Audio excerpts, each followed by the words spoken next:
Hey, lovely Libby here. I am super excited to have this conversation with you. I thought I would jump on because there is a conversation that I've been having behind the scenes with so many clients, and quite honestly, over the last 7 years since I have been full time in my business, I have had this conversation countless times.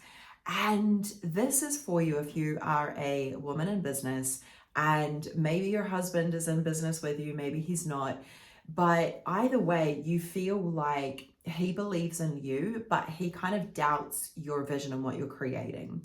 And what I know for sure, and actually I'll take you behind the scenes a little bit, because right now, if we're connected and if we've been connected for a little while, you might see the success that I now have. And I've got a over 400K a year business, and my husband gets to travel with me. And, it's 7 years ago, pretty much in the first year of my business, he was able to leave his job and we moved to Bali. We've been able to travel the world and really do things together. And he's been very, very supportive, but it wasn't always that way. And so I want to take you behind the scenes to a little bit of the journey, and I know that this is going to be super helpful. So when I started my business, I had this vision, I had this idea, and Dane was super supportive of me. He had seen my transformation I had at the time, and still to this day, but back then I had 2 years of sobriety and I wanted to be helping people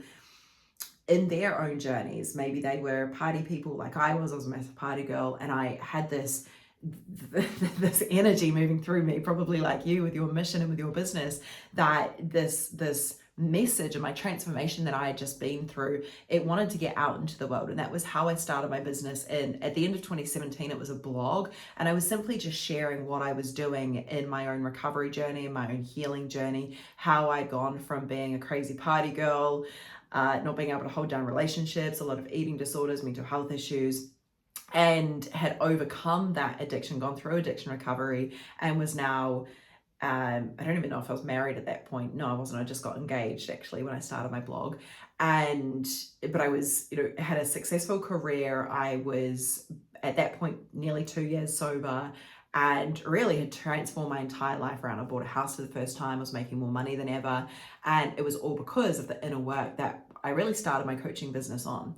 And one day in corporate, it's like I'd said to Dane, I can't do this anymore. And we had a big argument about it, as you do when you're a couple, right? And he's like, but we've just bought a house. What about the mortgage? And like I was like, you're right, that's true. What are we gonna do? And I said, look, I really want to do this business thing. I've really got this like, I just can't do corporate anymore. I'm done. I've hit a wall. I feel burnt out. I was working like 50, 60 hours a week. I was earning probably less than half of what Dane was earning.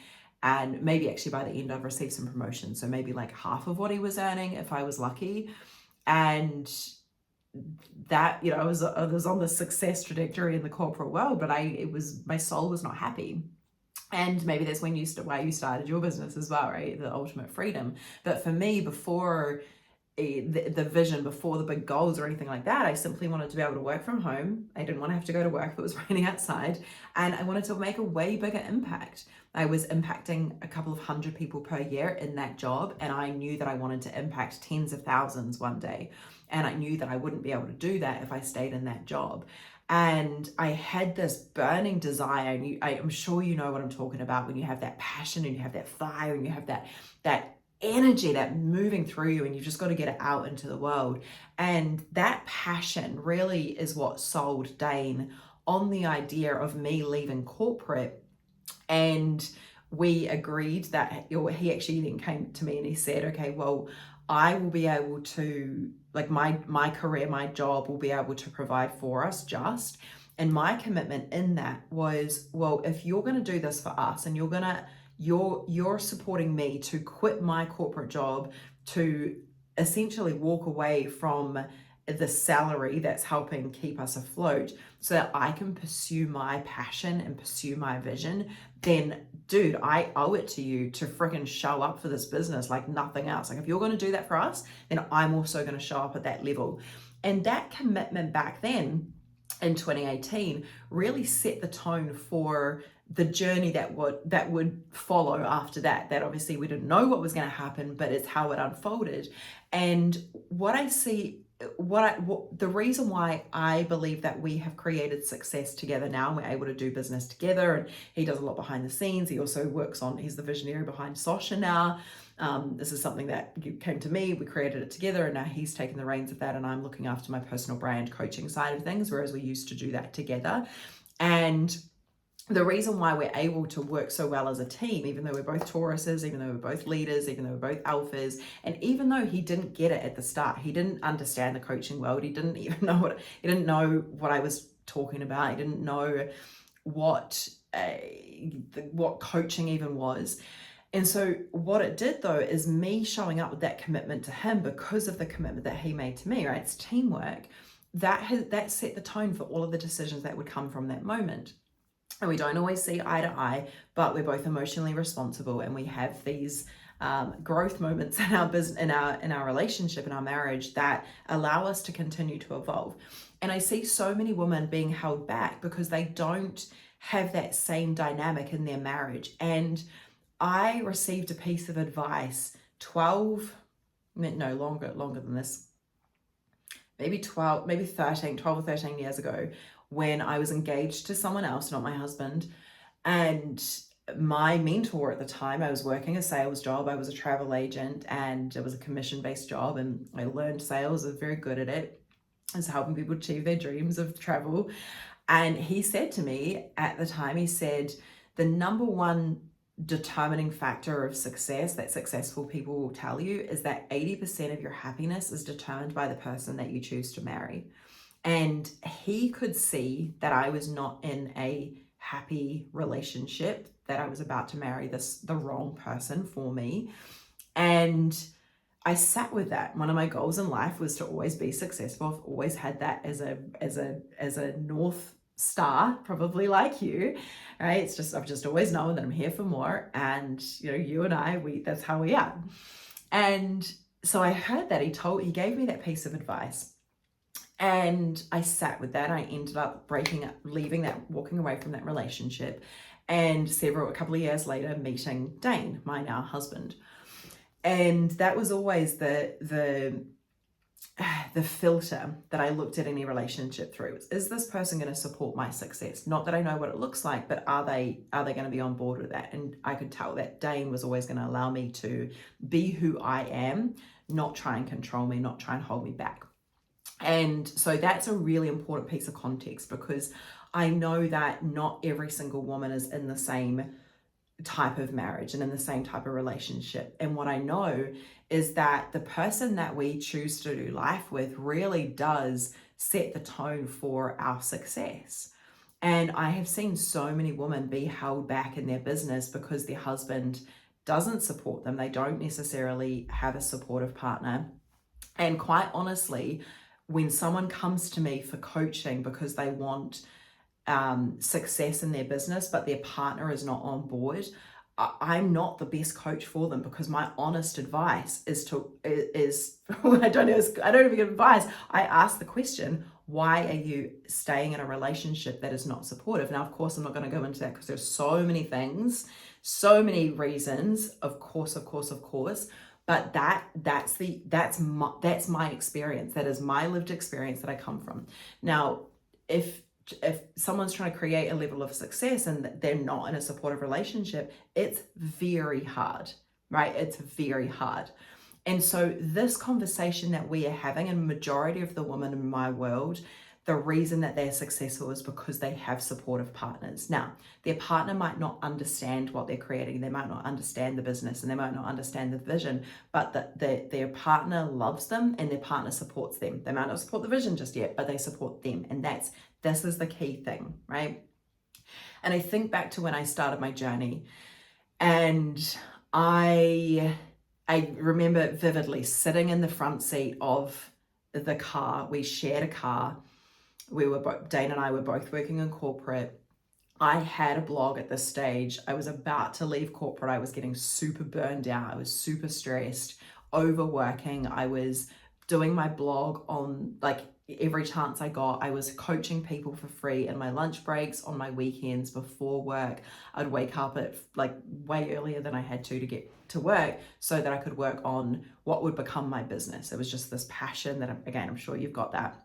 And so Dane could see my level of commitment before to the vision that I was creating before he agreed to support me in leaving my corporate job and saying that he would make it work for us as a little family, as a household. And my commitment to my vision, right? This is the thing that we want to say. My commitment to my vision is the thing that allowed him to believe in me. He didn't even believe in the vision before he made that decision, right? And so my responsibility became showing up for my half of that decision, right? As couples, we make decisions together. We are a team, whether we, like, however you want to look at it, whatever your views are. I believe that husband, wife, especially when we're in business, together or not together, we're still a team and we still need to consider the other person, right? I'm not a fan of a lot of the beliefs that say you're an independent woman, just go do whatever you want, screw what your husband says. Like, I'm in a healthy marriage. I would be mortified if my husband did that to me, and I would not do that to him, right? So I get it when you're making decisions in business together as a couple, regardless of your husband's role in the business or your partner's role in the business. But what is important is that we don't let the lack of belief hold us back. And this is the conversation that I really, really, really want us to have. And the piece here that I want to share before I give you some tools, before I give you some tips, before I walk you through some things that I've been supporting clients with lately, is that he only believes in your vision as much as you believe in your vision. And this moment when I was sitting in the car, we were working in corporate, I was about to resign, I had enough. My sister had just given birth. We were pulled up outside her house that we could go see my nephew and see my sister and see how they're doing after work on our way home. And we were having this very heated discussion in the car because I wanted to invest in a coach. And he could not see the point of that. He couldn't see the purpose of that. He didn't understand it. He didn't know this woman. She had just started her coaching business. It felt very risky. Now here he was, and he was wanting to invest, right? We had some money saved up, and this was our life savings. He was wanting to invest in the stock market. Now, my perspective of the stock market was that's risky, that's dumb, you're going to lose a lot of money, right? My views of investing have completely radically transformed since then, but that was my perspective of investing into the stock market back then. When there's me and I'm wanting to put that money that in his mind could be generating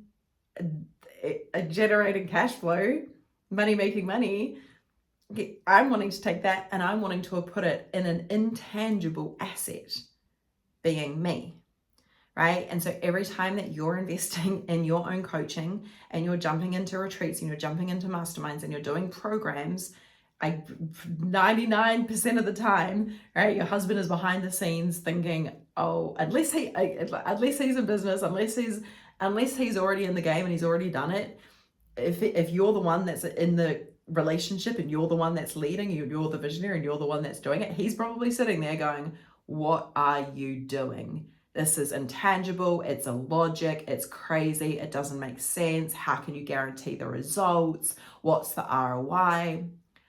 Right? Which brings me to the next point that I wanted to share. We have to remember that that men, right? Now, I'm obviously having this conversation from my experience, which is a heterosexual relationship. If your situation is different, then that's totally cool. I'm having this conversation. I'm going to say man and woman, but you can adopt it however is relevant to you.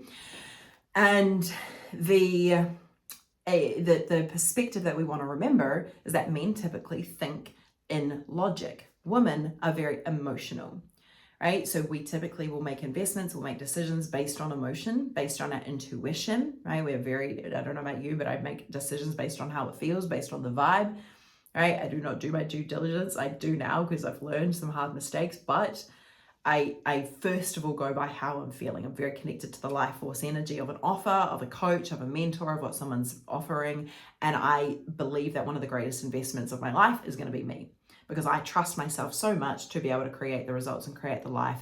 And I know that I could turn an experience and 10x the value of it based on just who I am as a person. I have that level of self-trust in myself, right? Now that level of self-trust in myself, that level of conviction in myself is the very thing that I was able to communicate to Dane, right? Now, because of that decision, we always have this what if moment, the sliding doors. We always think like, oh my gosh, imagine if he had been too afraid and not supported me in that decision of investing in that coach, we would never be, at the time when we had this, we'd never be living in Bali. We wouldn't have never have moved back to New Zealand. We would have never done all the travel that we've done. We never would have created this life of freedom where we can wake up on a Monday, decide what we want to do for the day, and wake up on a random Tuesday and decide to do something that's not working and take the day off, or go to the sauna on a Friday afternoon because we feel like it. Like that level of freedom that you get as an entrepreneur, we're laughing because it was so close to him not supporting my vision, right? Because again, men are masculine. But the reason why he supported that decision was because of the level of self-trust that I had. I wasn't asking for his permission. I was asking for his support, right? I guess there is a little bit of permission because it's our money and we've created that together. And actually, now that I'm thinking of it, we were both doing it.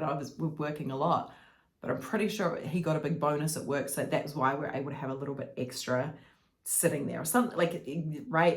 It was our money, right? It's not like it's mine, that I had it before we got together. No, I was very broke when we first met. I had to borrow, I remember being overseas, having to borrow $100 from him because I needed enough money to pay for food. And I had just enough money to be able to get home, and had to borrow money from family, I had to borrow about $1,000 from my mum just to be able to get by when I got back on my feet, got home, and I paid her back, right? Like I was broke when we met. And so this money that we had sitting there was ours. Right? Now, this is all the stuff that I feel like there's a gap in the coaching industry, because it's like, just do whatever you want. Like, no, you're in a healthy relationship. Your husband supports you, but he's kind of terrified by the things that you're doing, or he's kind of like scared for you, right? It's not how he thinks. It's not how his mind is wired. And you're a team, right? You're a team and you're doing things together, and he wants to make sure that you're okay as provider and that provider protector instinct it's always going to be there.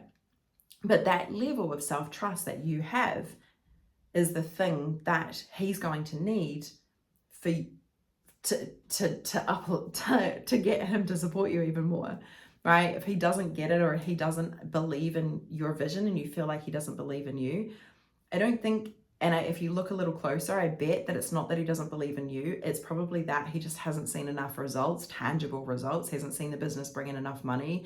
He hasn't seen the tangible success. All he's seeing is the intangible things that you keep spending money into. And so he's freaking out because where's the ROI in that? He doesn't get that. Well, the ROI is me. I'm the vibe. Like, no, it's not how he thinks.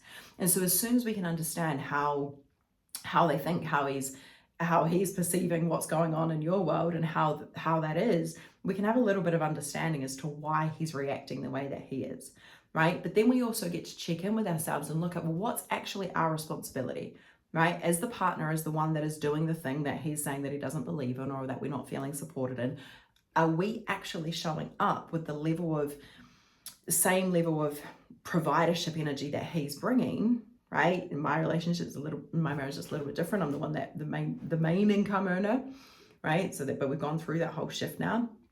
And for the majority of people, the conversations that I'm having a lot is the husband is still working a job and the wife is pursuing her dreams and her business. And so he's looking at this going, I'm working my ass off, and you've now got all this freedom, and you have like been doing whatever you're doing, maybe looking after the kids as well. Obviously this is an important area as well, but he's looking at this and he's going, well, I'm bringing in the money, I'm contributing the most stuff. When's this going to take off?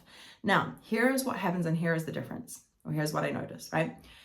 Because you keep doubting yourself, and because you keep having breakdowns and meltdowns and talking like it's not working, you're not helping him support your vision, right? So you're having a meltdown, it's not working, you're getting frustrated, and then you're getting annoyed for him not believing in you. You're getting annoyed for him not supporting the vision. Well, could you blame him? Like, you don't believe your vision. You don't believe what you're creating. And so the piece to work on isn't actually getting him to support you more. It's yourself. It's your own conviction. It's your own confidence. It's your own belief that gets to shift, right? Because as soon as you make that shift, right, he's going to support you no matter what. You're in a healthy relationship, right? He's supporting you. He's just probably very afraid because the decisions you're making aren't the decisions that he's making, and you're opposite like that, and it's terrifying him and all the other stuff that's probably going on, and that can result in blow-ups, right? But the shifts that I want you to make, because this is obviously a very big topic and this is one video, I'm trying to keep it as short as possible, here's the pieces that I want you to remember, right? There's 3 things that I want you to think about. Number 1 is your husband wants to support you, right? He wants to support you, right? And so if instead of you seeking permission or waiting for his belief in your vision, which, to be honest, if he's anything like most of the men that I know, and even my own husband only started bringing it, only started believing in the vision when he started seeing the results.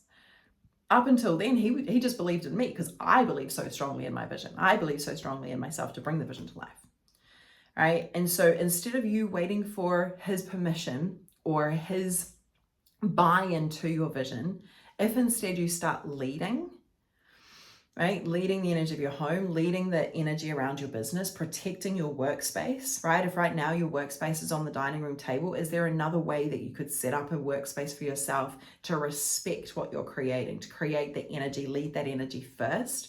And when you do that, he's going to match that, right? When you believe in the vision and you do what you can to show up with the energy of that vision, everyone around you is naturally going to respond to that, right? It's the law of energetics. It's how it works. Right? Maybe it's around your workspace. Maybe it's around your working hours. Maybe it's around stronger boundaries around that. Right? I'll let you figure that out. The second thing is I want you to stop speaking about your business like it's not working, right? Because every time you doubt yourself and every time he mirrors back your doubt and you wobble, it's not actually his doubt that's making you wobble, it's your own doubt. And so the strengthening that you want to be doing is in really cultivating the sense of belief and faith, right? That is, honestly, I've invested so much money to get to this level, to this place of conviction that I now have, right? It's even stronger than it was when I started. It was already strong, now it's even stronger, right? And that is where so many women are not getting the results that they want because they're capping themselves by waiting for their husband to believe in it before they do, right? And so if instead you treat it like it's already working, you speak about it like it's already working, you hold yourself like it's already working, you hold yourself like you're already getting the results that you want, right? And then the third thing is I want you to practice becoming unshakable in that, right? I want you to ask yourself what it would feel like if you gave yourself full permission to burn the backup plan and to start showing up like the queen that you are, right? Because when you do that and you move with that conviction and that confidence, watch everything around you move and respond to that. Go ahead, if this has impacted you in any way or resonated with you, please send me a message on Instagram. I would love to hear from you. I'd love to know how this has impacted you. I know this is such a big conversation. If you've got any questions from this, please ask. I might do a part 2 if that is there, but I hope you enjoyed this little coaching experience, and I hope it's been super beneficial to have a conversation that really doesn't happen that often. Please let me know if that lands, and I will see you very soon.